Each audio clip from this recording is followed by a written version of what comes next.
Episode 1. Welcome to Gallita.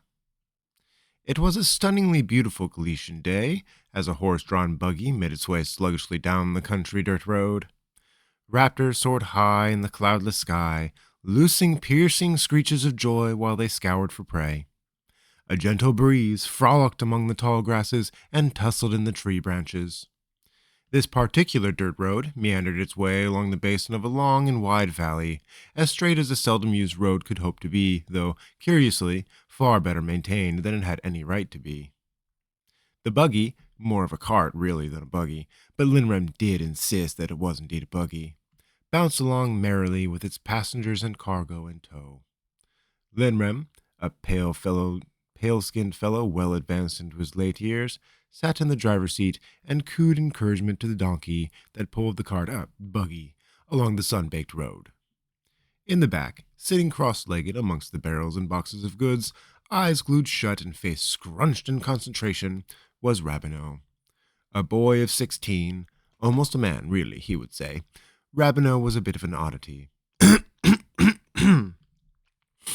Unlike the vast majority of children his age, Rabineau was short, he was a loner, he talked to animals, he liked it better when they couldn't talk back, and, perhaps the most peculiar of all, he was acutely tuned to will magic and had a well far deeper than even his master, Linrem, possessed. Rabineau's smooth, dark skin shone with sweat as he sat in the midday sun, furiously attempting to meditate. "That's it now, Slippy," Linrem cooed from the driver's seat. "Atta girl. Nice and easy does it." "Master," Rabineau cracked an eye and regarded the back of the old man. "Could you please keep the conversation to a minimum?" "Nonsense, my boy," Linrem shouted without even glancing back. "How can you hope to cast in the cacophony if you can't meditate in the maelstrom?" "Must you always spout such gibberish?" The old man touched 2 fingers to his forehead in a swift motion, and suddenly 3 juggler's balls were orbiting Rabineau's head while periodically dive-bombing his face. Linrem shot a devious grin back at Rabineau. "How's that for gibberish, boy?" "You're only proving my point." Rabineau closed his eyes once more, ignoring the soft balls now rocketing off of him. "And you're only proving mine." Irritated, Rabineau swatted at the balls, but they deftly dodged his hands, as they always did. There was only ever one way to get the balls to stop. Taking a deep breath, Rabineau reached within himself and tapped into the well nestled in the heart of his soul. Drawing upon the power, Rabineau touched 2 fingers to his forehead, and the balls simply fell out of the air, like a puppet with its strings cut. He grabbed for the balls as they fell, to return fire, but Linrem was far too quick, as he was always too quick. The balls vanished nearly as soon as Rabineau cut the will strings that held them aloft. Linrem chuckled. "One of these days," he waggled a gnarled finger at the sky. "You'll be fast enough, my boy." He paused, and the gnarled old finger swirled majestically, producing one of the juggler's balls from thin air. "But not today." Rabineau sighed deeply, peeved, and attempted to go back to meditating as the eccentric old man cackled and conversed with the donkey, who never talked back, as far as Rabineau knew. In truth, the crazy old codger was the closest thing he had to family. Rabineau was orphaned as a child and struggled to survive on the streets of Ohangpur, the capital of Gallita, until a chance encounter put his 6-year-old hand into Linrem's pocket at exactly the wrong time. Though the more Rabineau learned of the brilliant will mage, the more he realized it would always have been the wrong time to reach into his pocket. "You're not trying hard enough," Linrem chided from the driver's seat without turning around. Rabineau scowled and took another deep breath to clear his mind. He hated it when the old man did that. It was like he was keenly aware of every thought that rolled lazily through Rabineau's brain. Focusing, this time, Rabineau did it correctly. Relaxing his body and extending his mind, he opened his third eye to find himself in a room. The room was small, nondescript, unimportant. What was important was the perfectly round hole in the middle of the floor. Rabineau examined the hole as he always did when entering this place. The hole, he knew, was the mouth of his well. the internal store of his own power. Rabineau flexed his will and felt the will tremble beneath him. He did not tap into it like he would if he were attempting to cast, diving in and reveling in his own power. Instead, he merely flexed it, feeling out the bounds of his well without sinking beneath its surface. This was how Linrem had taught him to strengthen his well. When a person is born, their well has a set depth, as everyone's does, and it stays at that depth for their entire life, Linrem had explained all those years ago. However, just because our wells have a limit in terms of depth does not, in fact, mean their bounds are limited in terms of width. For example, he had produced 2 items at that point, a tall glass cup and a vase that was just as tall as the cup, but far wider near the base. Do these 2 items hold the same amount of water? No, master, Rabineau had said quickly. They do not. And yet, the old man had continued with a twinkle in his eye, these 2 items could be a fair representation of a single person's well over the course of their life. How could it be the glass and the vase? Linrem flicked a finger, and the water in the glass decided to go flying across the room to splash across Rabineau's face.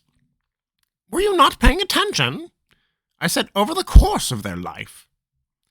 Okay, Rabineau said, wiping his face with the back of his sleeve. So you're saying it's like every other muscle in the body? The more you use it, the stronger it gets? To a degree, Linrem said, stroking his wispy beard pensively. If overworking and straining said muscle killed you... Rabineau frowned. What do you mean? This is will magic, boy, Linrem scowled. Any misstep or miscalculation will cost you your life. Why do you think will magic is still so stigmatized? I just thought it was really difficult to use, Rabineau had answered. No! Linrem had sobered in that moment and become the most serious Rabineau had ever seen him before or since. This is very important, son, so listen carefully. If you do not have enough will to fulfill your casting, the casting takes your life force instead. What? Rabineau had looked stricken. But how do you know how much will a casting will take? Linrem grinned, the twinkle returning to his eye. And just like that, you have hit upon the crux of will magic, Rabbit. There is no way to tell how much will a casting will take until it is released. Will magic is attuned to your every desire, and thus has a tendency to react in unexpected ways. I really wish you would stop calling me Rabbit, Rabineau had said, peeved. Really? Linrem mused.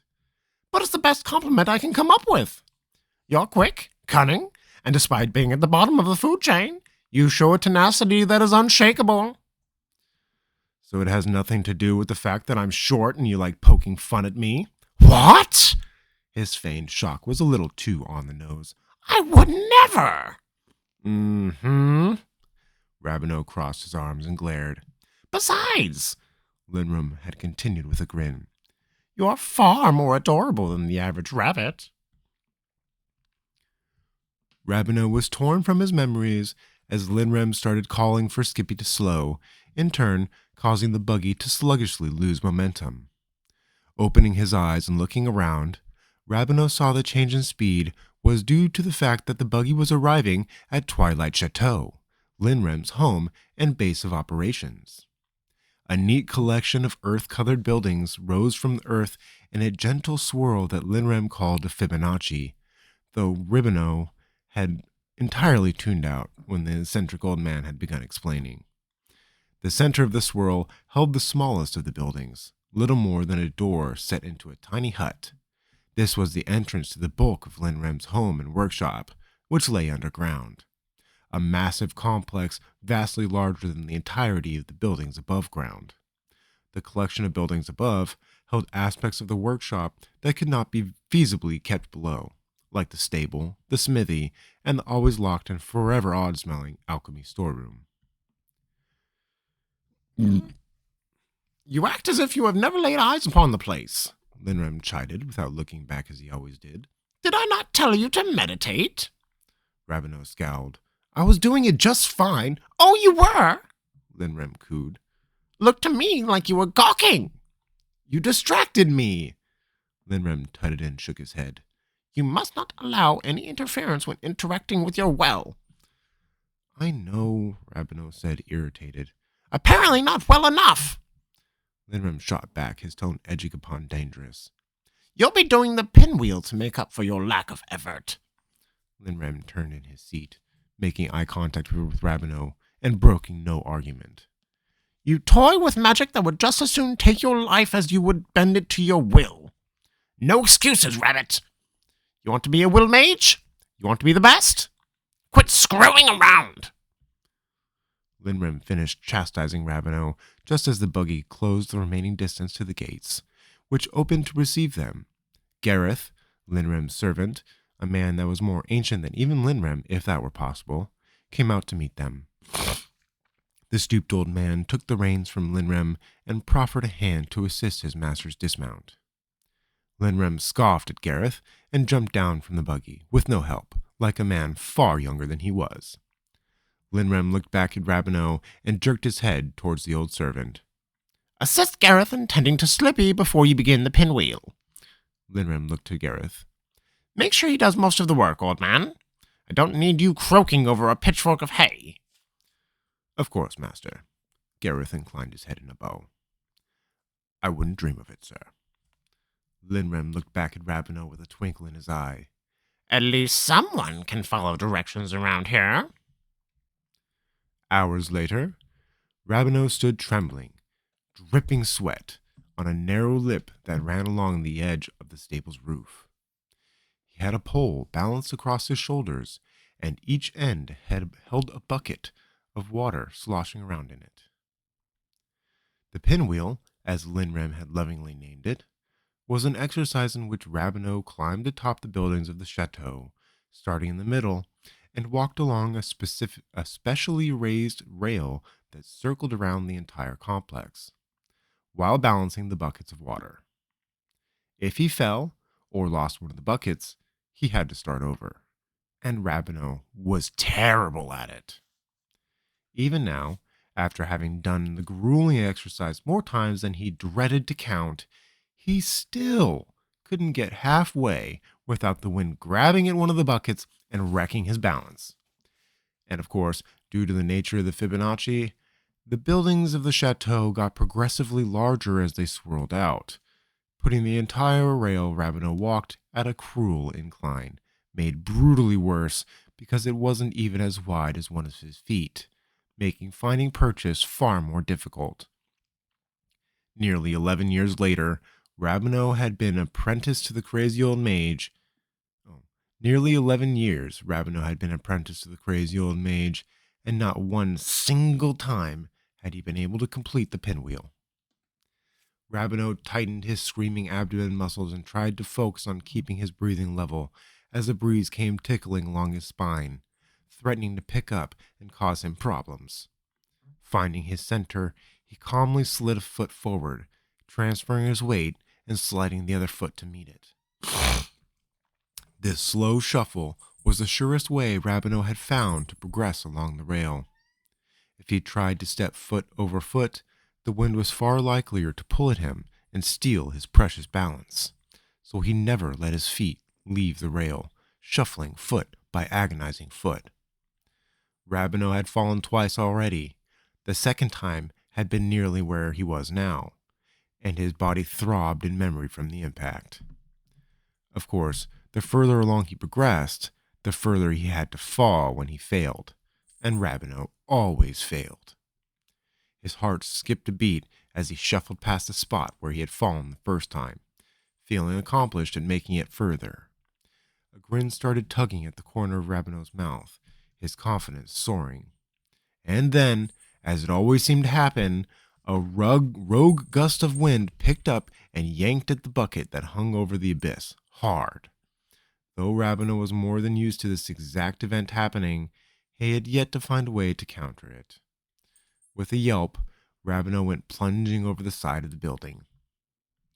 Rabineau threw his arms over his face to brace for impact, but just before he collided with the ground, it felt as if the air had turned into a giant cushion, gently cradling him and slowing his fall, until it deposited him on the ground with no more force than one would use in laying a babe in their cradle.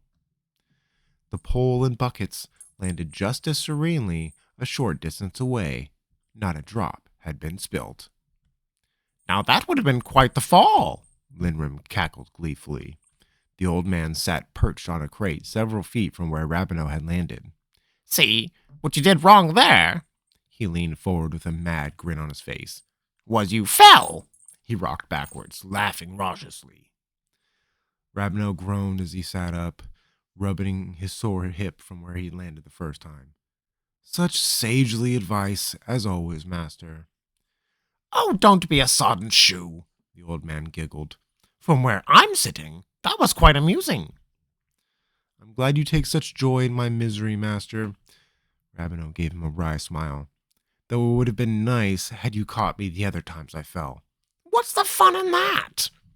Linrim asked blankly. "Besides, how else would you learn a lesson, Rabineau opened his mouth to retort, but the eccentric mage waved a hand in the air and cut him off. "That's enough for now. Come." He clambered off of the crate and began walking off towards the house without waiting to see if Rabineau followed. Of course he did. "We have lessons to pertain to, my young apprentice." Linrim led Rabineau through the door in the center structure and down the spiral staircase held within. The pair walked on in silence until they reached Linrim's study, a towering room lined with bookshelves crammed to bursting with books and scrolls of every type, in languages living and many that were long since forgotten. In the middle of the room, a large, impressive oak desk stood imposingly over a much smaller table and chair that stood across from it. Linrim took his place in his magnificent armchair behind the oak desk, as Rabineau took his in the apprentice desk facing it. Rabineau sat in silence as the old man produced a pipe from one of the drawers and lit it with the tip of his index finger, in a casting Rabineau had yet to figure out. Linrim puffed on the pipe stoically, regarding the room around him, before letting his gaze fall upon his pupil. "Tell me, apprentice," he said as smoke curled from his lips, "what are the tenets of will magic?" "Will magic cannot be exerted over those that have will of their own," Rabineau began. "Good," Linrim nodded. "Next." "To cast will magic, one must engage or tap one's will," Rabineau continued, "which each person has within them and contains their will, or the very energy produced by our souls." Linrim nodded in approval, and Rabineau went on. "If one does not have enough will in their well when they release their casting, the magic will instead pull from their very life force, killing the caster and failing the casting in the process." "Very good," Linrim said. "But it is also important to note that the casting does not always fail in this scenario, though it often does. It is also possible that the casting could act in unforeseeable and likely lethal ways. If you are ever present when a will mage fails their casting, I recommend you get as far away as possible, as quickly as you can." Rabineau nodded and shivered at the thought. When Linrim said nothing more, he went on. "There is absolutely no way of knowing how much will a casting requires until it is cast." Linrim nodded grimly. "Perhaps the most lethal aspect of will magic. Why?" "Because will is not something that can be measured," Rabineau answered. "Each casting is unique, dependent on many variables, including the caster's intent and fortitude. The same casting could cost two different mages entirely different amounts of their will." "Will is fickle," Linrim added. "Emotions can enhance or hinder. Even the weather could impact your casting. That is precisely why will magic is so shunned. No one wishes to take the time to know themselves, therefore they all fear the whiplash." "Is it that simple, master?" Rabineau asked. Is knowing yourself the key to successful will magic? Linrem stared at his apprentice for a long moment, then burst into laughter. You search for the key as if there were only one. What do you mean? Ravenel asked, frowning. Knowing yourself, for starters, is one hell of a task, Linrem answered. We are not fixed creatures, Rabbit. We change every day of our lives in the most imperceptible ways. To know yourself, you'd have to be in tune with every ebb and flow, and that's on top of understanding your own being, your nature. This alone is a task so monumental that the most look at it as impassable. Do you know yourself, Master? Linrem cackled softly. Better than most, not as well as some. I can be a slippery devil to keep track of at times. Rabineau cocked his head and opened his mouth to reply, but his master cut him off with a wave of his hand. Not important. Continue. Rabineau pursed his lips and nodded. Will magic, when successfully cast, emits shock waves that those attuned to will magic can feel. Linrem fluttered his hand out before him. Like a butterfly's wings displacing air with every beat. He looked at Rabineau. So what does this mean? It means when you cast will magic, Rabineau replied, other mages will be able to track down the exact spot where the casting occurred. Exactly, Linrem nodded. Making every casting a beacon for those that wish us ill. I don't understand, Master, Rabineau said, scrunching his face in thought. Why would anyone wish us ill? Don't be a fool, boy, Linrem scoffed. People fear what they do not understand, and that fear makes them dangerous. Others would see our abilities as tools to be manipulated, or competition to be silenced. Are there truly that many attuned to will magic? Linrem scoffed. Oh, hells no, he chuckled. Only maybe 1 in 100 people can even feel the reverberations will casting emits.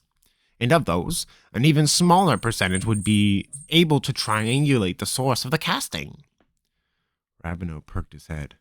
Then why make such a big deal of it? Linrem leaned forward, all mirth gone from his face. Because of those that can track down the source of a will casting, most are to be dealt with extreme caution. Rabineau nodded, but said nothing more. Linrem stared a moment longer before leaning back and motioning with his hand. Continue. Rabineau took a deep breath and fidgeted in his seat, uncomfortable under his master's scrutiny. 3 things are needed in will casting. 1, you must tap into your well. 2, you must have a clear and concise goal or objective in mind. And 3, you must make a physical connection between your will and the world, usually accomplished by touching your forehead, where the third eye and source of our will magic sits. Linrem nodded slowly, observing his pupil. Good. Well done, Rabbit. The old man got up from his chair and began pacing slowly behind it, stroking his beard pensively as he went. Due to the perilously dangerous nature of will magic, he began, the hallmark of a good will mage is knowing when casting is appropriate. The hallmark of the best is knowing when it is appropriate and casting anyway. The key, he turned and regarded Rabineau, is to work your will in nearly imperceptible ways. In order to move a mountain, start with a single pebble. As if to emphasize this colloquialism, he tossed something small into the air. Rabineau didn't see what it was until it landed softly in his lap. Looking down, he saw it was a small, round pebble, smooth and flawless. That concludes our lessons for today, Linrem said stoically. You may adjourn to your rooms for private studies.